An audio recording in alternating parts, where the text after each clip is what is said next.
So, Mark, it's windy in Las Vegas. Did you see that? Was it an ornament? I don't even know what the heck this thing is rolling down the street. Yeah, it could be like a lot of things. I don't know. It could be like the top of just like a design from a casino or something. But I like to think that somebody was so pissed that their neighbor still had the Christmas ornaments up that they knocked it off and kicked it into the road. Sure. I mean, who doesn't have a giant Christmas ornament lying around?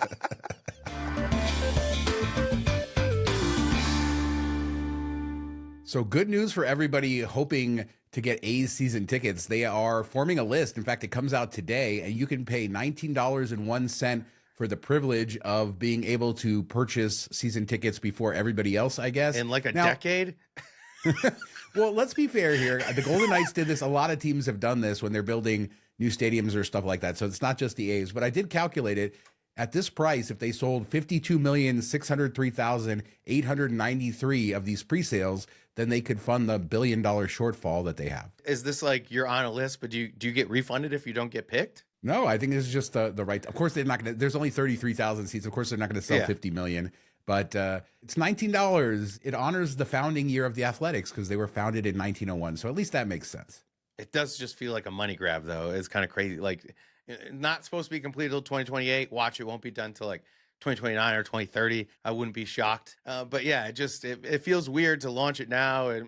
But, they probably need the money. So bear with us on the show. There are a lot of, I don't know, potentially negative stories here, or us going to have to tell you the truth. And F1 is back in the news. And it's funny, I was at lunch with my dad and my brothers yesterday, and my dad told me how good F1 was because of the economic impact, because he saw it on the local news. And then I had to explain to him. It's true. I had to explain to him that a little company called Applied Analytics isn't really, I mean, I don't know. I'm not going to accuse them of anything, but they are cheerleaders. They work for the LVCVA. They said the economic impact was 934 million. And yeah, it just doesn't seem the case. It was 1.5 billion last year. And, just the thing is, he's counting everything. And the fact is, this number doesn't take into account what a weekend would be without F1, what that regular weekend would be. And Jeremy Aguero has all of that data. He could say, this is what it was with F1, and based on our models, this is what it would have been without F1. They don't do that because they don't want you to know that number. Yeah, and this is all kind of like make-believe. It's based on data, but there's no way to know the entire economic impact of a thing because you don't know for sure who did what or what. You're just like making estimates based on things. It might be somewhat accurate, but like you said, it doesn't give you any comparison, and it doesn't show what happened the 4 weeks before, how many less people came, how much was a negative impact because they didn't want to deal with the F1 stuff. Overall, that's what we need to know. The 6-week period, 2 weeks after, 4 weeks before, give us that, what it could have been without it and what it was with it, and then let's see. I think it'd be pretty close. I do too, and he's using real data. He is really good at his job. Nobody's saying that. It's just they're skewing the data the way they want it to be skewed and using the data inputs and stuff like that. So shout out Jeremy Aguero. Nobody's accusing you of anything other than just putting up the numbers. Scale.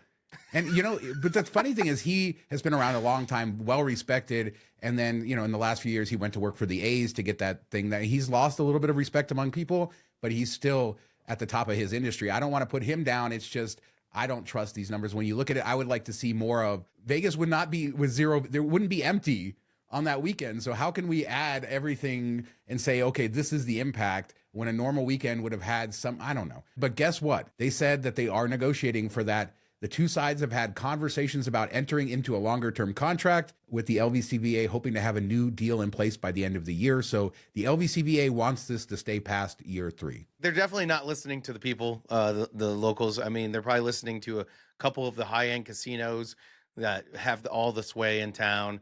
And they want this to go on, so they're going to make it go on. But I don't think the city as a whole is really supportive of this. And, we talked off the air. Some of them are county commissioners, elected officials. Other of them are appointed. The elected people at least should be doing what their constituents want. And it doesn't seem like that's what they want. But they're going to do where the money comes from to get reelected. And the money wants this to go. And one last F1 related thing, and this is good news. The F1's pit building, that Grand Prix Plaza, is going to finally open on March 29th. And they're going to have 3 basic, activities to do there. Obviously, the go-kart tracks are going to be there. That's cool. That's not actually going to open with it. And then they have a simulator where you can kind of design your own car and then race it on the strip. And then they have a museum with some other stuff. I mean, it's not cheap. The museum, which has a lot of interactive stuff, is $79. They have a $59 ticket for locals. The F1 Hub Simulator, $39 for adults. So these are pretty expensive tickets. Just go to Puma. Get it for free. Yeah, exactly. You can do it for free at Puma. Maybe they're going to take those out once they figure it out. But yeah, there's your hot tip.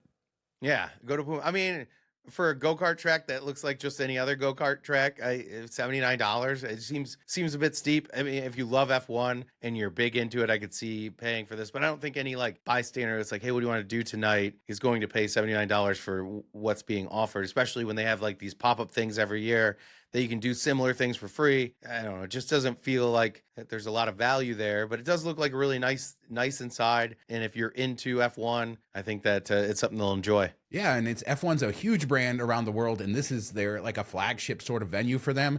Huge investment into Las Vegas. Lots of credit for that. So let us know what you guys think about everything F1 down below. So one last complaining story, maybe, I don't know, but this was Tommy Lorenzo posted on X. Dear Vegas Sportsbooks, instead of adopting policies to keep people away, please give your clientele reasons to visit your shop. If someone puts $100 on a game, you can't comp them one beer. He's talking about El Cortez's policy, but a lot of sportsbooks now are not comping anything. I think Circa does still, but you have to make a $200 bet. I know Westgate has some form of it, but yeah, in a lot of cases, these sportsbooks aren't even run by the casinos, and I think that's part of the problem, including the one at El Cortez, which I believe is run by Station Casinos. Yeah, that's a good point, where it used to be all like pretty much in-house for the most part when we were younger and, a decade or so ago. More and more, they're outsourcing it. But the weird thing is we're seeing them put so much money into sportsbooks, and if they're not profitable enough to give a beer, they don't even give good stuff. It's like you can get a house wine, house well drink, or like domestic beer. Like that's what usually the tickets say. So what are we doing here? Like, what's a beer cost the casino? 50 cents? I don't know. It just seems crazy that they're spending all this money on sports books if they're not valuable enough to even comp that. But what always bothered me back in the day is like big events, March Madness, stuff like that. I could make like a $200 bet or even like $500 in multiple bets, and they would give me one drink ticket or no drink ticket. I'd be like, oh, I can't. You can't give me a couple drink tickets. They're like, no, one per 250 or whatever the bet was. I'm like, that's crazy. But you go back in the summer and you bet $20 on baseball, and they're like, oh, here, have 3 drink tickets. How does that make sense? Yeah, I mean, somebody said the expected win on that bet is not very much. It's, 0.5%, 1%. I'm not an expert on that, so that's not enough. But I could go put $1 into a slot machine and play, 50, not even really play and get a drink for free. Or play a little bit. You could play a nickel at a time if you could find the right machine at the right casino. I guess it's very hard to find that anymore. But the point is that it's not enforced in the same way. I'm just interested in hearing what other people have to say. I'm not a big sports bettor, but has this changed? Somebody did give the recommendation, throw a little tip at the guys at Circa and they'll throw you some extra drink tickets. Not sure how much Derek Stevens loves that. But again, you're in the casino, and isn't that what they want to do? Isn't that why they give you these offers? Is so most people can't resist losing more money. So it's not just about the bet you made when you walked in the door. But at that point, if you're throwing like $5 to get 2 drink tickets, you might as well just go buy your beer at CVS, put it in your backpack, pull it out, start drinking it. As long as you're not at Main Street stations, you're fine. All right, we're going to pivot now. Something very cool, positive. Plaza, they have new felt on their blackjack tables, and I guess they have this new pit. They renovated it, very red. I think they're very sexy. 3-2 blackjack is on the felt. Good to see. The felt looks great, and I love when they update. So many casinos let their blackjack tables just get beat up, stained, and looking faded. So I love whenever they bring out new stuff, and this looks great. Brilliant marketing, too, because here we are on this show talking about brand new blackjack tables. Who would have thought? But they're cool. They're looking. That's what this show is. Plaza always good with their marketing to get that kind of stuff out there. Rio is doing a better job with that as well. We talked about Penn and Teller's Casino Monte. Well, that just officially debuted the other day, and Penn and Teller were there for it. So now you can go play Casino Monte, basically the official version of 3-card Monte at the Rio. Good way to lose money. There you go. Isn't gambling in general just a good way to lose money? Yeah, you just lose it quicker there. It's all right. As a reminder, we have our Patreon. $5 a month gets you access to our weekly after show, plus our backlog of after shows behind the channel, fun discussions about Vegas. Patreon.com/MTM Vegas for all the information. And thanks to everybody who supports us over there. So here's a weird one. The Western Hotel. I don't know if you know this place, but it's just sort of east of Fremont East. This was one of Jackie Gahn's sort of jewels over the years. It was so run down and terrible. I talk about how El Cortez used to smell like a mixture of like smoke and body odor and other things back in the day. Western made El Cortez look like the Bellagio. I mean, that's how bad this place was. And it's been closed, I think, for 14 years. And they're trying to keep the licenses active. It does have a full gaming license and then also a restricted tavern license. Well, they announced this week that they have a sale, they have a buyer, but they're also coincidentally trying to get their license renewed. So Vital Vegas conspiratorially says they're just making up the buyer to get their license renewed. Last time I was there was a lot of homeless people living in there. I don't know what the state of the building is now, but it'd be nice to see something there. But they said if they have this buyer, they're going to rehab that building, and I don't know. Yeah, I mean, isn't that where it's going to push to next? Because Fremont Street East used to not be very nice. You didn't want to really leave the experience. And now it's cool and trendy, has great restaurants, all that stuff. And it's kind of pushing out that way. So that would be like the next logical step, where to go and where to invest. So I could see why somebody would be interested in it. Have you ever seen the show Queen's Gambit? Yeah, I did the Cheshire. It's been years, so I don't remember much. So I'm watching it again with the wife, and like they go to Vegas in the show for U.S. Open or something like that, and they go into I think it's the '60s. They go into this hotel in Vegas, and it looks amazing, like just '60s. Like I was like, man, I wish there's a hotel that still looked like that. How cool would it be to? And this seems like kind of the perfect place. A bit funky. Fremont Street East is a bit funky.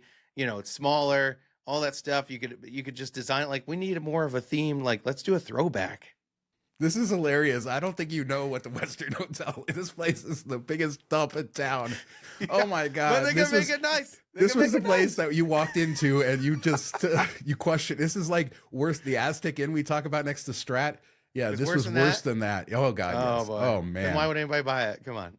I don't know. They're not. That's the whole point. It's a fake out according to Vital Vegas. All right, great segment. Let's move on.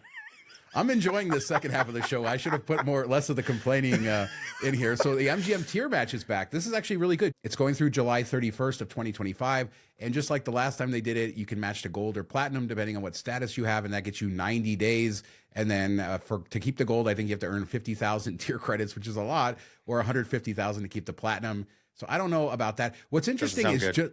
Yeah. What's interesting is like the other status matches we've seen recently, Caesar's Diamond is now dropped off the list. And I think that's because they finally realized that Caesar's Diamond isn't what it was when they added these other Diamond Plus tiers and stuff like that. It kind of made Diamond less, so you don't get that, but they do match to programs all over the country, tons of them. And so this can be a great way to get your benefits. Even somebody in a comment on our last show said we need to stop talking about status matches because it's ruining it. And this is just what social media is and people learning about them. Is it wrong to take the status match if you don't plan to earn the 50,000 tier credits? I don't know. That was their argument, saying that people like us talking about it is ruining it for everybody. And a lot of people are just grifting and they're not actually bringing business. But isn't that the game that these casinos are playing when they put these terms out? Yeah, what are we worried about? Like they're trying to get enough people to make it worth it, and as long as they do, they'll keep bringing them back. Seems like they do, and there's probably a lot of people out there that do this just thinking they're not going to chase it. Then they get a taste of it, and they're like, you know what, I kind of like this status. This is good stuff. Now I'm going to go after it. That's the whole goal. It's a small percentage that they're shooting for with these. They're not trying to convert, 90% of people. They're trying to convert a small percentage of people, and that makes it worth it. I mean, you're only giving up 90 days. If that's one trip for a lot of people. So I would time this matchup where you hopefully have at least one bigger trip, maybe a couple in the 90 days. Get the waived resort fees, stuff like that, if you can pull it off. And I didn't see anything in there that said you can't do it if you've done it before, or if you have MGM status already, like if you have a card. So if both are held out, that's kind of cool. Yeah, and these promotions have gotten much stricter over the years. They've gotten much more restrictive as they've learned their lesson. So don't worry about it. Take advantage of it however you can. And believe me, as somebody who's done some of these over the years, did one with Hyatt 10 years ago, and I've been a top tier Hyatt since then. So how did that work out for me? I think it worked out pretty well for them. But speaking of travel, Mark, you get on an airplane, you're flying home from Vegas, and some crazy guy calls the police. This video is just unbelievable. He calls the police, calls 911, and says the airplane isn't taking off. And I'm assuming the airplane isn't taking off because he's going crazy. Eventually he gets arrested, and it's another one of these crazy airplane videos. The person who posted it said he was high out of his mind, and Yeah, this is the first time I've ever heard of somebody calling the police for this sort of thing. It's funny. Make the plane take off. Las Vegas Airport is the saddest place on earth on the departures. When you're leaving on a plane, everybody's exhausted, half passed out, just despair, broke, so upset with their life decisions at that point. and then you get on this plane and this guy's ruining, like, you just want to get home.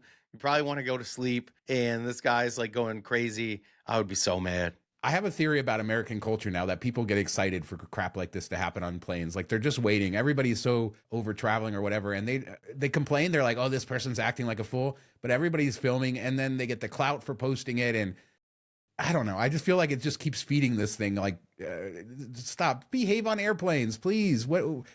This wasn't happening 10 years ago. Everybody just wants to be that Tiffany Gomez chick where those people aren't real. And now she's like, a Twitter influencer off of it. What has the world come to? Off to Westgate. Westgate has a new suite, Mark. I'm excited for this one. How do they have any more to make? Like, how many suites does this place have? A lot. The Westgate Lucky Bunny Suite, and step inside a world where sweet meets sexy. The Lucky Bunny Suite, a lavish escape designed in collaboration with Playboy Playmate, actress, model, and Raiders sommelier Sandy Taylor. A lot of pink here. The patio, though, what a view. That's a random last tagline, Raiders sommelier. Like, yeah.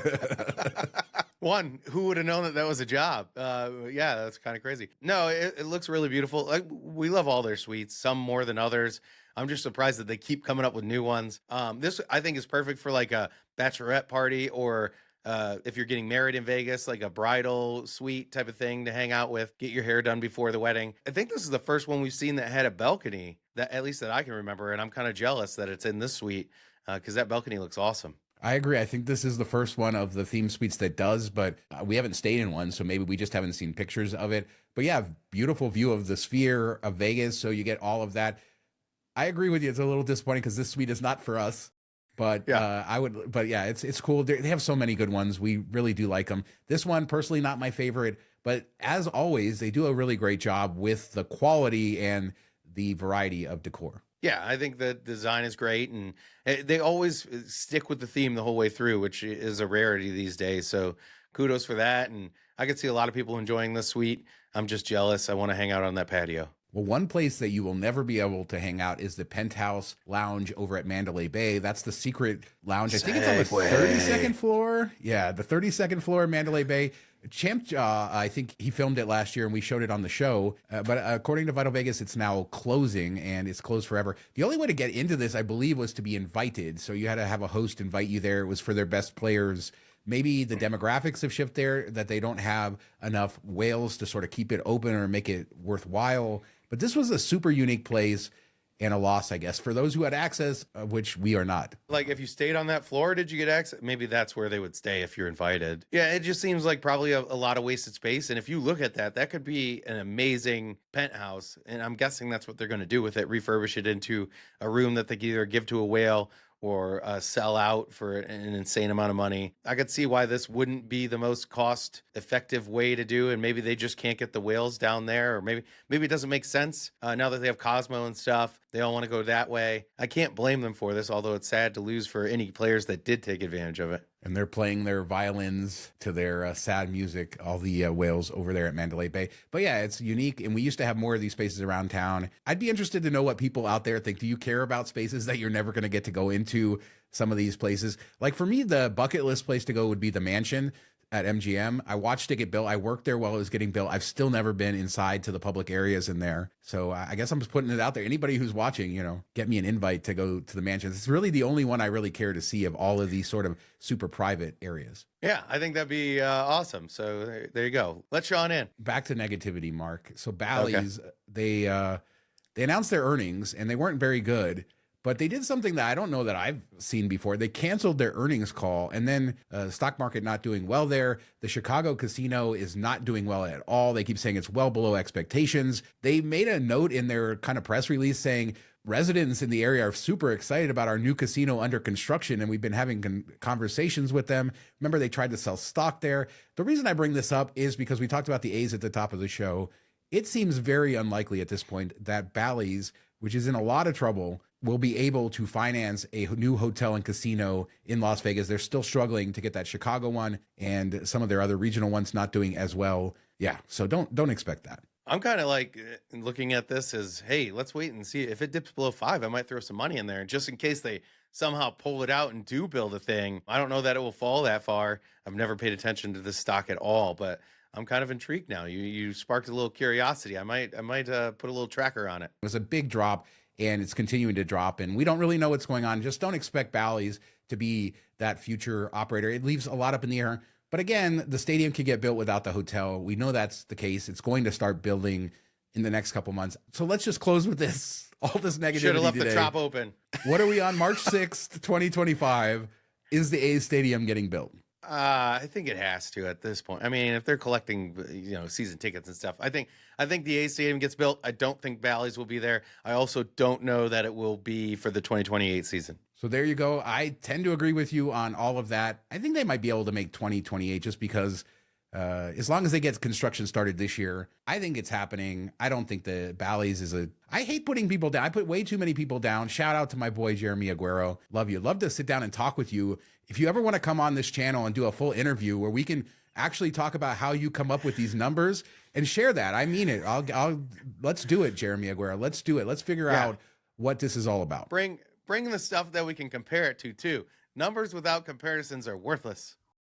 And I'm 100% sure Jeremy is much smarter than I am. So it would be a lot fun for you guys to see, but we'll see. Open invitation to him, but let us know what you guys think about anything we talked about today. Leave a comment. That cool new felt over at Plaza, trying to think of positive stuff in this show. I'm out of examples. And there you go. You get to hear somebody going to the hospital.